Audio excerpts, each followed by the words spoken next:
Hey there, my name is Ed Howie, and this is Howie Grow a Brand. 1, 2, 3, If you like what you learned from this video, help us promote this channel by clicking the like button below or subscribing to our channel. So you ready to go? Let's get into today's chat. So hello, Denise. How are you? I'm doing great, Ed. Good. So let's visit today about listening to your internal community. So for context, just update our audience on what you're doing now and how that has shifted from what you did, say, 15, 20 years ago. Okay. Well, again, 15 to 20 years ago, probably 70% of my world was listening to the consumer and maybe 20% listening to the employees.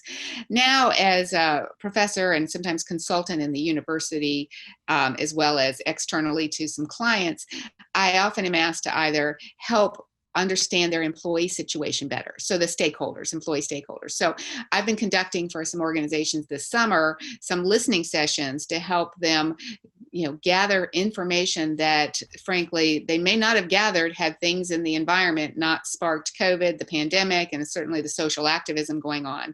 So they want to stay in tune with how their employees are feeling, their worry curves, what roadblocks have they hit, problems, and then some best practices, listening to them. These are large organizations, so there's a good ability to share information. So once we collect information, then we can share it to take and maybe create some new best practices. Interesting. Now, that's such an interesting progression because if I remember correctly, you started out more in media buying and advertising and really more the push messaging of a brand. Mm-hmm. And then for a large national, international brand. And then you went into product development and consumer insights and really actionable data that then led you to get your PhD. Mm-hmm. And have not only had a great deal of involvement and collaboration with entrepreneurs, but then also looking at like systematic organizational construct structures listening. What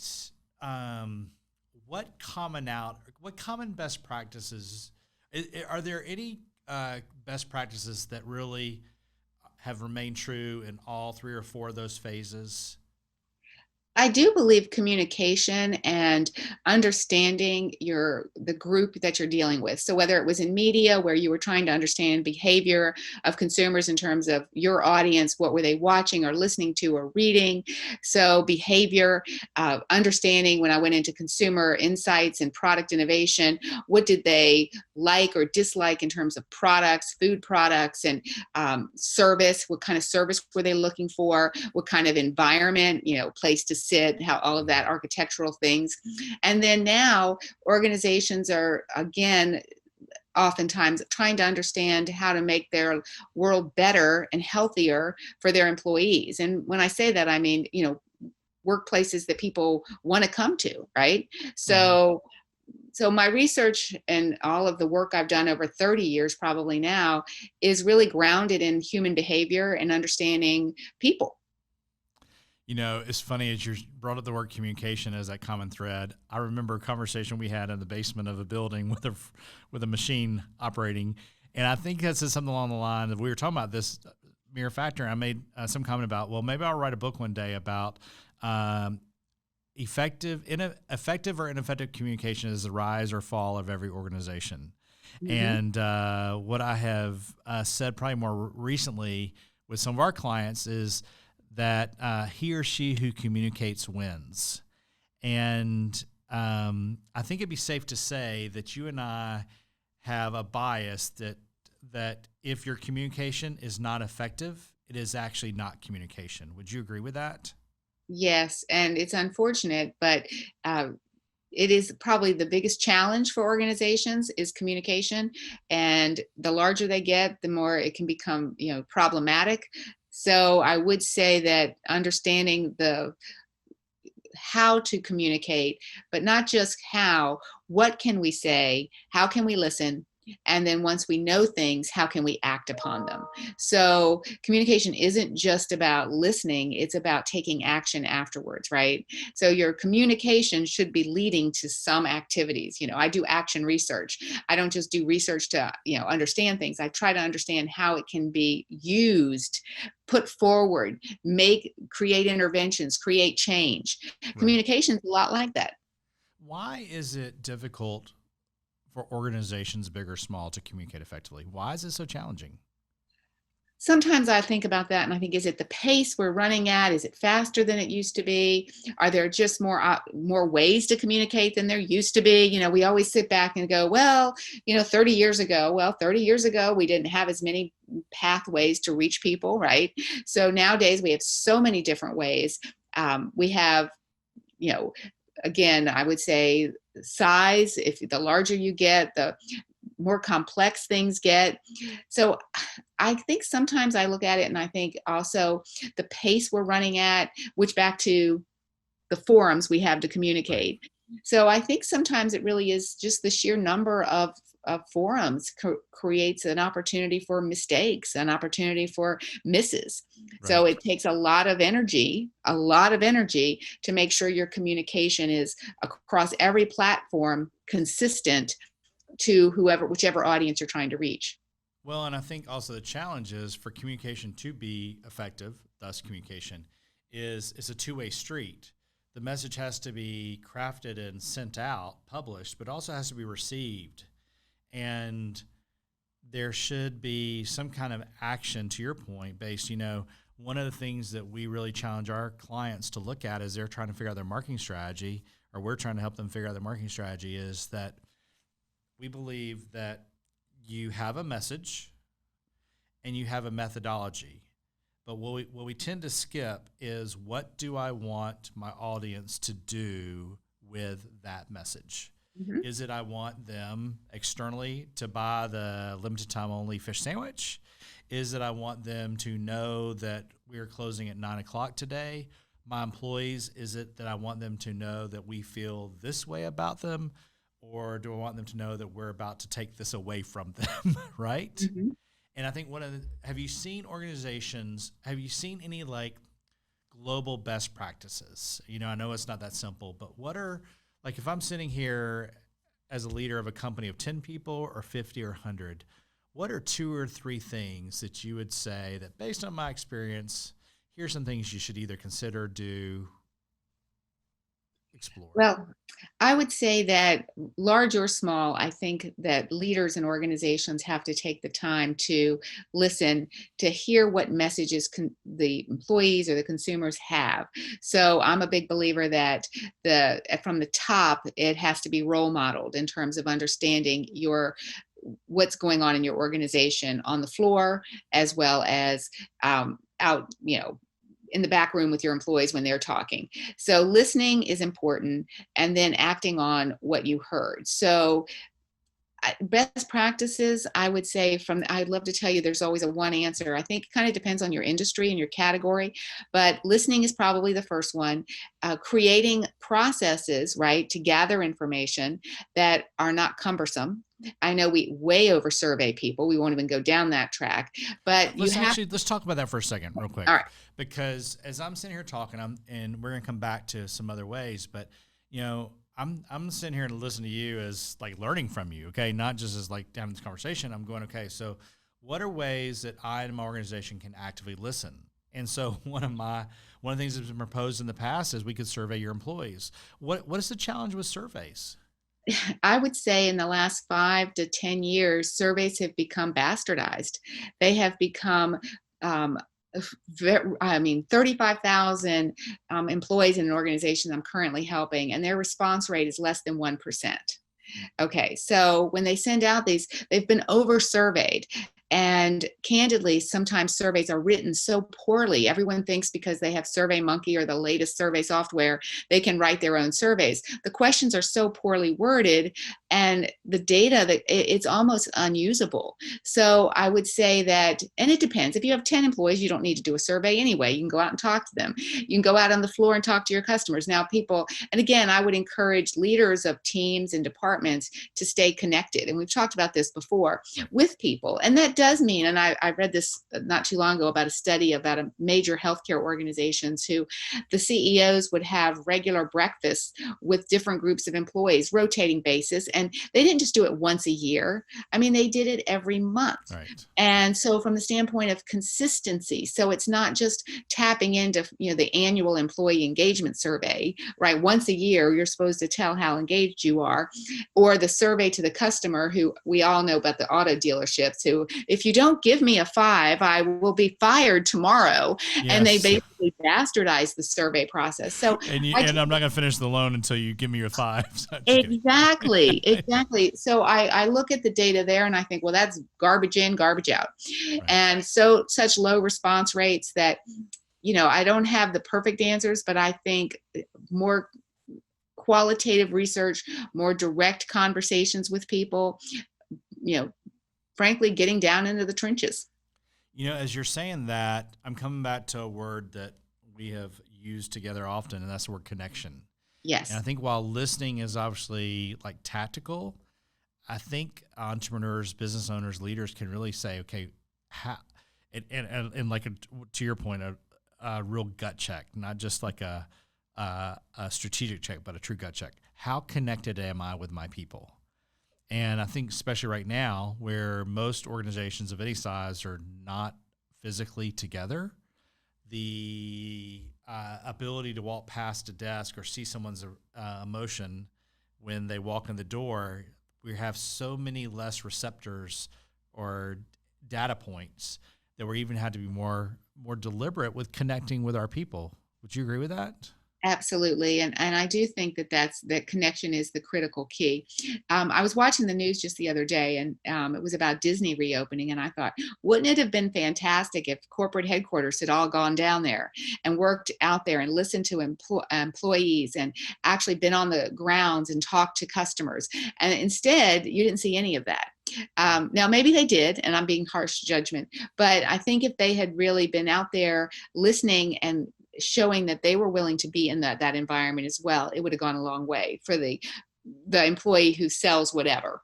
So I think putting yourself out there instead of behind an ivory curtain, so to speak, put yourself down on the front line.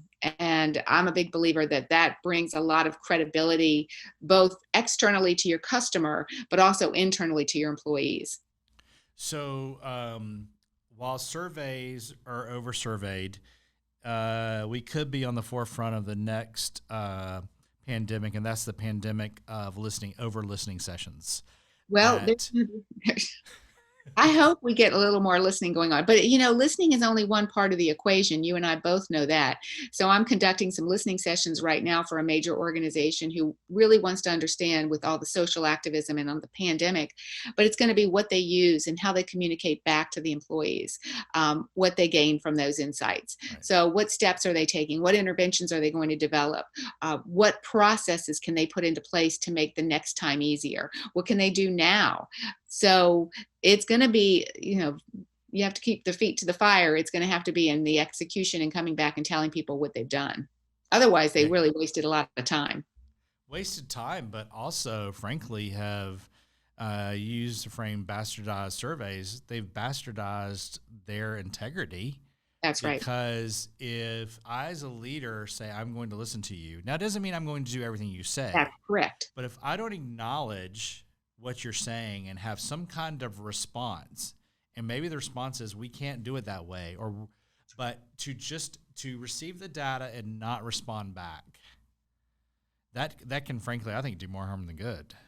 I agree. So I have a lot of confidence in this organization. I do believe they will um, follow through on what they can and explain why they can't do everything. I mean, Right. we're all common sense. You can't do everything that I want. I work for a major university. They can't do everything that Denise wants. But at the end of the day, when they do connect with me and they do listen and they understand that I don't feel comfortable going on campus for big meetings, I'd rather do virtual Teams or Zoom. And if they can listen to that and employ it, and if there's a point when they say they can't, there'll be times we have to. I have to understand that that's their decisions they're making, and as long as they explain it, I'm a reasonable person, I hope, and most people are pretty reasonable. Right. What is the best way of managing all the data from a listening session? And how do you like assimilate it into actionable data? Sure. And I think that's where some training comes in, and that's why they've reached out to me. That's what I've done all my life is try to look through data and find themes and find commonalities and also pinpoint things that while they're not commonalities, they could be unique creative solutions. So there is an art and a skill to go sifting through data, and it is a lot of data. Oftentimes the reason people go to surveys is because they're numbers, and once you add them up you can get percentages, and it's so much easier to say X percent of people rather than to say there was a lot of conversations about this being a worry curve, and here's some solutions people offered. And so it's a lengthier process sometimes, and it can take a little more analysis, to be honest with you. Right. Numbers are just sometimes we gravitate. I'm not, by the way, I am a fan of numbers, but at the end of the day, I think we go to them sometimes fast because it's an easier digestible form of understanding something. But I'm not sure it always gives you, it can give you a good picture, but sometimes you need more than that. You need Well, that. and you need the why. Yes. Yeah, So and that's what I, as you're talking, that's exactly what, and we've had this conversation relative to consumer messaging as well, is that when we are listening, I go back to Peter Drucker, Ziegler, the 7 Habits of Highly Effective People. Peter sure. Drucker? I Yeah. can't remember who it was. I can see his name. So we'll put that in the footnotes. But basically, seek to understand versus be understood. Mm-hmm. What I have found the difference between organizations is if you and your leadership team are using the listening session to try to get a message out, that's not a listening session. No. If you are using listening sessions or a device to truly receive information, then receive it. That's right. But if you receive the information and you don't have a clarity on why the things matter that are being shared, I would encourage you to dig deeper versus act. Would you agree with that? I do think that's important. And again, I think sometimes we, in our pace to get things done, I always tell when I teach classes, I tell students a lot of times in one of my classes, it's very difficult to get leaders to try to focus on the root cause of the problems or the issues. Everyone, all of us are problem solvers. And my students, and so I have to take them. So you're jumping to the conclusion that that's the problem, right? So why don't we take a step back? And that requires, if someone's looking at data, to take a step back and listen some more, right? And we as intuitively, we want to speed things along rather than dig deeper. And that, of course, there's a point where you have to say, okay, I have enough now. I feel confident I understand what the employees are saying about X, that I can see their point now. Whereas before, if it was murky, then you might need to kind of go a little bit further, ask a few more questions. Well, and, as we're wrapping this up, something that popped in my head was that, listening sessions obviously are essential and other devices like that, but it's caused me to think as a leader, I need to be even more aware of watching and listening informally. And really, when I see an opportunity, taking that opportunity and creating a solution from it. And in closing, I'll share this example. This comes back from 20-some years at Chick-fil-A. And at Chick-fil-A, you got free lunch, and there was a fountain machine and Chick-fil-A sandwiches and other food and everything. And it was just part of the benefits. Well, down in the warehouse, there was a old-timey Coke machine that had little bottles of Coke, and they were free. Well, all of a sudden one day they were 10 cents, which was really contrary to kind of the Chick-fil-A environment. And I asked the president of the company, who was down there going to get his like 4 o'clock yoo-hoo or whatever, I said, why are these 10 cents now? He said, well, I would notice a lot of half full bottles on people's desk when they left. And when we made it 10 cents, there were a lot less bottles half full on people's desk. Mm-hmm. And so what was interesting about that was that it's not that he was saying the team there was entitled, but the environment was not reinforcing value, worth, relevance. Sure. And, you know, that little gesture right there really struck me. As first, I was like, darn, they're 10 cents. But then I thought, you know what? As a human, I was much more deliberate about when I got a bottle out of there.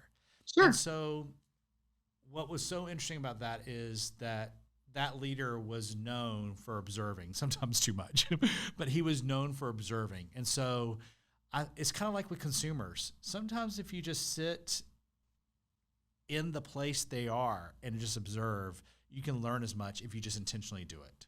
I got one for you real quick. Same thing with a franchisee. They once shared this story about a buffet, and they said they noticed that with the chicken, back to our chicken, the consumers, they sat in their store and they would watch people take a lot of chicken. If the chicken was low if they didn't have a lot of chicken out, people took more. So he told his team, I never want to see the chicken go low, because if people were confident the chicken would still be there when they wanted their second piece, they wouldn't stock up. So people were hoarding because they only saw a little bit of chicken. And I thought that was brilliant. And he got that by sitting in his store free, and basically. watching people go through the line. So it seems counterintuitive to tell your team members, keep the chicken piled high. But the reality was less waste. No doubt. So observation, huge benefit. Taking a little time to both watch and listen. Well, and in watching and listening, it comes back to there's logic and there's gut, and you better be leaning into both to make the best decision. Absolutely. Always a joy to visit with you. Thanks, Denise. You take care, Ed. Thank you. So that's it for today. If any of this works in your business this week, I'd love to hear about it in the comments or just message me. I'm Ed Howie, and you've been listening to How We Grow a Brand. Hope we've inspired some joy in you, and you'll inspire some joy in others. See you soon.